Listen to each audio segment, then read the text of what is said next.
Assalamualaikum Sobat Football United, ringan amatiran ala gue. Kali ini gue ingin berbicara terkait dengan situasi di bursa transfer, di mana memang di bursa transfer ini kan diharapkan Manchester United akan memperbaiki kualitas skuadnya. Gue pikir memang nanti akan melepas pemain, akan mendatangkan pemain baru. Dan kalau Sobat Football United ikuti dari tahun lalu, sebenarnya gue juga sudah pernah bikin video ini sebelum, atau dengan ide ataupun topik yang sama di awal ataupun sebelum bursa transfer musim panas ini dibuka, di mana gue perkirakan atau mungkin gue harapkan juga pemain-pemain yang dilepas dan juga didatangkan di musim panas ini. Tentu saja ini semua juga masih dalam koridor gue tidak mungkin mengharapkan pemain-pemain yang memang jauh dari jangkauan, yang misalnya mungkin mendatangkan Kylian Mbappe ataupun mendatangkan Achraf Hakimi mungkin dari PSG. Memang kualitasnya bagus, tapi tentu saja dari sisi probabilitas ataupun kemungkinannya sangat kecil sekali mendatangkan Harry Kane kembali.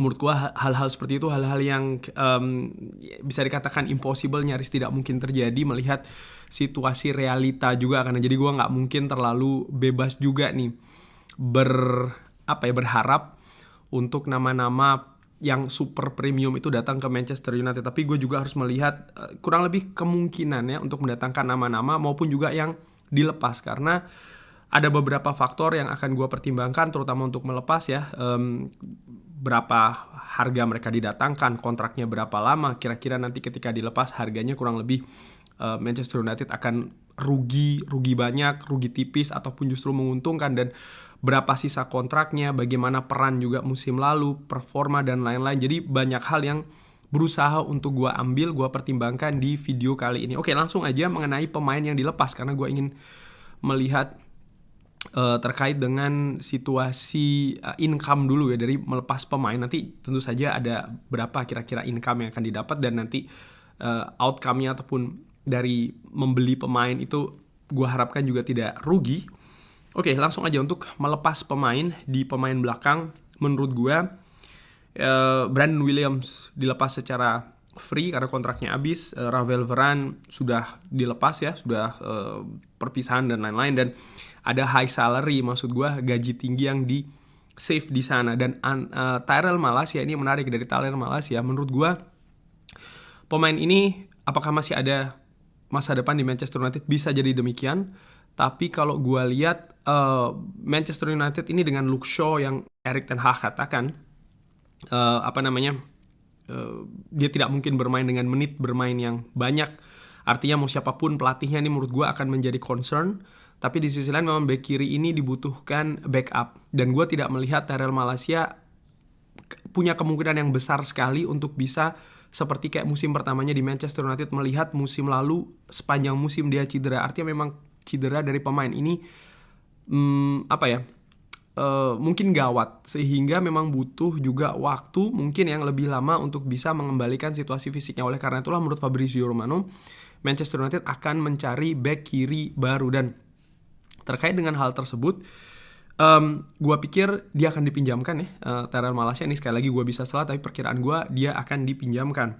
Lalu lini tengah, kalau kita bergerak ke lini tengah, Casemiro dikabarkan akan dilepas. Disebutkan kabar terakhir berapa, 70 juta. Gue tidak berpikir akan lebih dari 70 juta ya.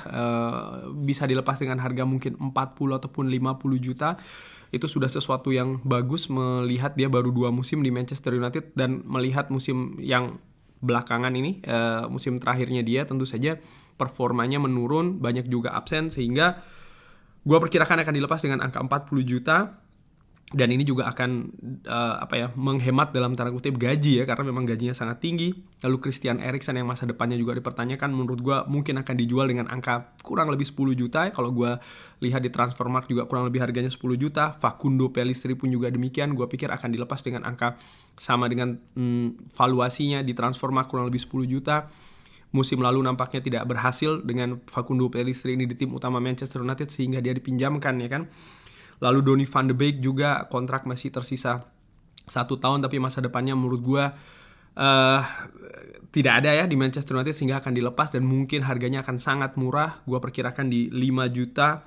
Lalu Hannibal Mejbri pun juga demikian, peminjamannya tidak berhasil dan masa depannya dia di Manchester United juga menurut gue sulit ya. Melihat Manchester United ingin meningkatkan kualitas di lini tengah dan dilepas pun juga tidak dengan harga yang tinggi sekali. Melihat fakta-fakta dia juga tidak berhasil di peminjamannya, mungkin dengan harga 5 juta.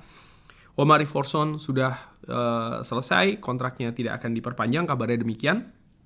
Sofyan Amrabat gua perkirakan dia akan kembali ke Fiorentina dan mungkin akan dijual oleh Fiorentina. Artinya gue tidak berpikir atau berasumsi di sini. Gue bisa jadi salah ya, tapi gue perkirakan tidak akan dipermanen oleh Manchester United. Walaupun gue suka pemain ini ya, dan kalaupun diperpanjang juga tentu saja tidak ada masalah di sana. Cuman ini hanya perkiraan ringan amatiran.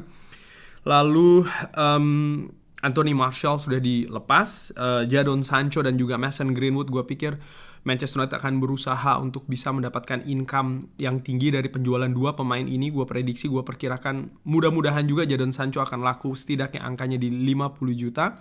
Peminjaman yang berhasil menurut gue di Borussia Dortmund. Ini mungkin akan menjadi konsentrasi juga dari manajemen Manchester United untuk bisa melepas dua pemain ini dengan harga yang tinggi. Dan Mason Greenwood gue perkirakan di angka 25 juta euro, walaupun mungkin ini juga sebenarnya angka yang cenderung murah ya, ataupun ya di bawah valuasi dari Mason Greenwood sendiri. Tapi melihat situasi dari Mason Greenwood yang mungkin opsinya tidak begitu banyak, sehingga situasi di market akan sedikit turun terkait dengan valuasi Mason Greenwood, dan gue perkirakan mungkin akan ada di angka 25 juta, sehingga pemasukan dari total sales ini ada di 150 juta euro. Nah, ini secara ringan amatiran. Sekali lagi gue bisa salah, ini hanya iseng-iseng saja, katakanlah demikian ya. Dan kalau melihat formasi dari Manchester United saat ini dengan situasi 4-1-2-3 itu di gua lingkarin di merah ya, artinya posisi-posisi seperti kayak penjaga gawang, lalu back tengah sebelah kiri gua perkirakan Lisandro Martinez dengan Harry Maguire, sebelah di kanan itu Willy Kambuala sebagai pilihan kedua, artinya mencari back tengah yang di posisi kanan untuk posisi utama. Di back kiri juga menurut gua backup bagi Luke Shaw. Lalu di gelandang breaker gue tempatkan Scott McTominay sebagai pilihan kedua, artinya mencari gelandang yang akan plot sebagai pilihan utama di sana. Mungkin akan mencari backup dari seorang Bruno Fernandes juga, dan tentu saja seorang striker di depan untuk menjadi partner seorang Rasmus Højlund.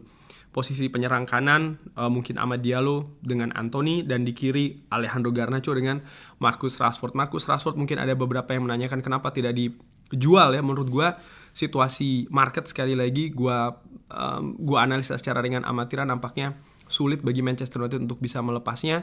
Selain gaji juga tinggi, artinya bagi klub yang ingin mengambil Marcus Rashford ini merupakan sebuah halangan yang besar, di mana Marcus Rashford musim lalu juga tidak secemerlang 2 musim yang lalu, bahkan dia tidak dipanggil ke Euro ya kan. Artinya memang ada klub akan sulit bagi ada klub yang bisa atau mau membayar gaji tinggi untuk pemain yang memang sedang tidak perform di musim terakhirnya.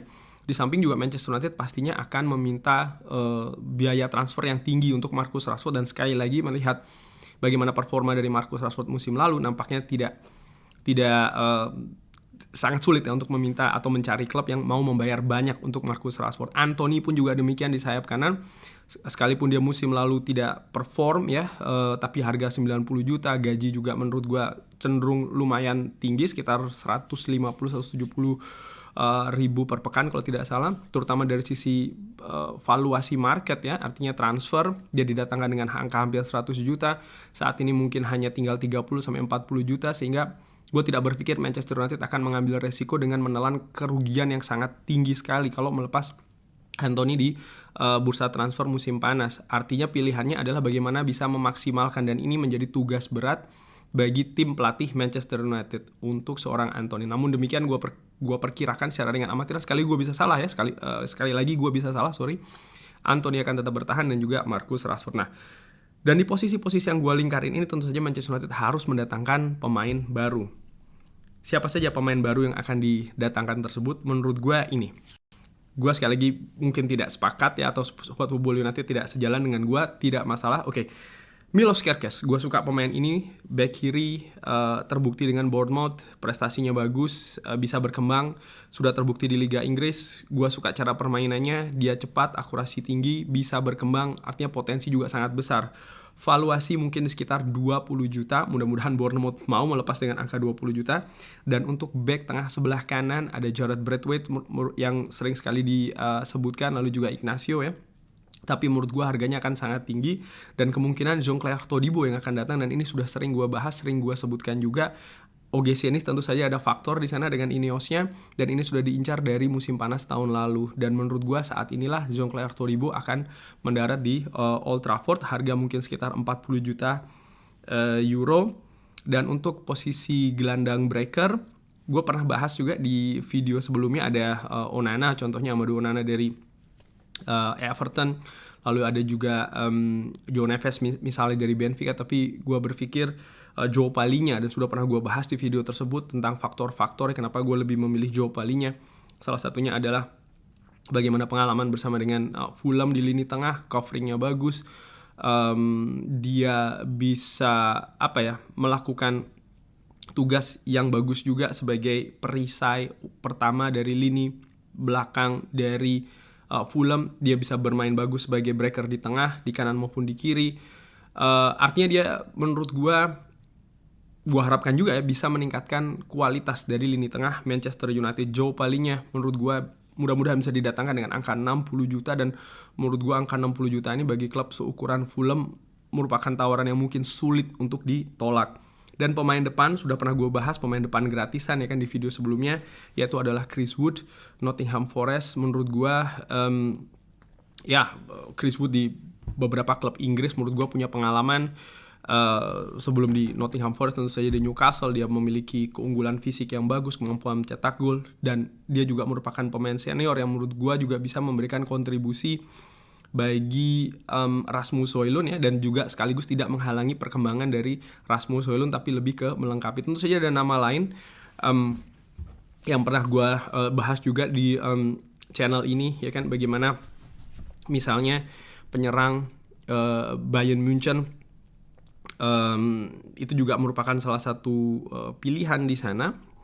Tapi gue melihat dari sisi pengalaman ya, bagaimana memang Chris Wood ini lebih punya pengalaman yang lebih solid misalnya dibanding dengan Choupo-Moting di Liga Inggris, sehingga gue lebih memilih Chris Wood. Dan total pembelian ini akan berkisar 120 juta euro, dan tadi penjualan 150 euro, jadi masih ada 30 juta sisa ya untuk artinya budget ini masih ada sisa sekitar 30 juta euro. Dan kalau memang itu yang terjadi, maka inilah yang akan terjadi dengan formasi Manchester United musim depan. Luke Shaw dengan Kerkez di kiri, lalu Todibo akan menjadi back premium, artinya back utama untuk back tengah sebelah kanan. Diogo Dalot di kanan dengan Aaron Wan-Bissaka, Lisandro Martinez, Harry Maguire, Joe Palhinha, Palhinha dengan Scott McTominay, katakanlah demikian. Lalu di kanan ada Kobbie Mainoo dengan Mason Mount, lalu Bruno Fernandes ya. Ini menurut gue sulit untuk dicarikan backup yang sesuai. Mungkin ya mudah-mudahan dia juga ketersediaannya akan tetap tinggi ya, Bruno Fernandes. Mungkin Mason Mount juga bisa bermain di sana, tapi melihat peran dari Bruno Fernandes menurut gue selama dia fit menurut gue, dan dia mudah-mudahan bisa selalu fit, tidak ada masalah. Bermusim-musim dia selalu membuktikannya bersama dengan Manchester United. Lini depan ya Rasmus Højlund dengan Chris Wood, dan di kanan dan di kiri Amad Diallo Anthony, di kiri Alejandro Garnacho dan Marcus Rashford. Gue tahu ini mungkin bukan situasi yang dengan kualitas yang super premium, super tinggi, tapi melihat juga menurut gue juga dalam memberikan perkiraan ini juga gue berusaha untuk serealistis mungkin juga ya, dengan pemain yang dijual misal dan pemain yang didatangkan. Tentu saja gue harapkan juga ada pemain muda nanti yang diberi kesempatan di tim utama Manchester United, sehingga regenerasi ini juga terus berjalan ya. Dan di sini gue tempatkan misalnya Kobbie Mainoo, Amad Diallo, lalu juga Willy Kambuala serta Kerkez, pemain muda juga Alejandro Garnacho. Tentu saja ini juga artinya masih ruangan untuk pemain-pemain muda ini berkembang juga tetap besar di formasi ini. Tapi menurut gue formasi ini mungkin bukan formasi yang akan membuat Manchester United berada di perburuan gelar juara, tapi bisa paling tidak membuat situasinya lebih baik daripada musim lalu. Syukur-syukur bisa seperti kayak dua musim sebelumnya ya, di mana berada di 4 besar, 3 besar dalam hal ini, terus berada di secara kompetitif di turnamen-turnamen yang diikuti baik itu domestik maupun juga di Eropa. Tapi bagaimana menurut Sobat Football United? Seperti biasa drop di kolom komen. Terima kasih sudah menyaksikan. Jangan lupa like, subscribe. Wassalamualaikum warahmatullahi wabarakatuh. Semoga sehat-sehat selalu sekeluarga, dilindungi Allah semuanya, lancar-lancar terus usaha positifnya. Thank you.